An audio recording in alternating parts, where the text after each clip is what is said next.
Fl-ewwel 31 xahar ta' amministrazzjoni mexxija minn Joseph Muscat bħala Prim Ministru, l-impjiegi mas-settur privat f'pajjiżna żdiedu b'14,387. Dan ifisser li 8 minn kull 10 impjiegi li nħolqu ġodda inħolqu fis-settur privat.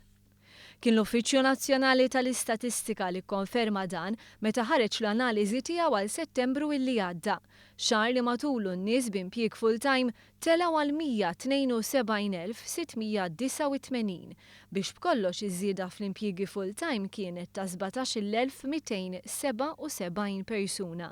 Biex f'inqas minn 3 snin inħolqu 6,000 impjieg aktar minn kemm inħolqu fi żmien 5 snin ta' amministrazzjoni preċedenti.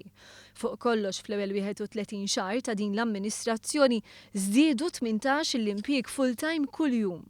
L-impjiegi fis-servizzi privati fosthom dawk finanzjarji u l-gaming fost oħrajn kienu l-aktar illi spikkaw.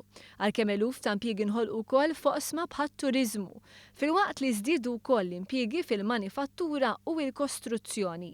Intant l-Uffiċċju Nazzjonali tal-Istatistika kkonferma l-impjiegi fis-settur pubbliku żdiedu l-aktar fl-oqsma tas-saħħa u l-edukazzjoni. Il-Gvern laqa b'sodisfazzjon dawn ir-riżultati u qal li se jibqa' jagħti importanza kbira lil qasam tax-xogħol. Tenna li se jaħdem biex aktar Maltin u Għawċin igawdu mit-tkabbir ekonomiku b'saħħtu ta' pajjiżna.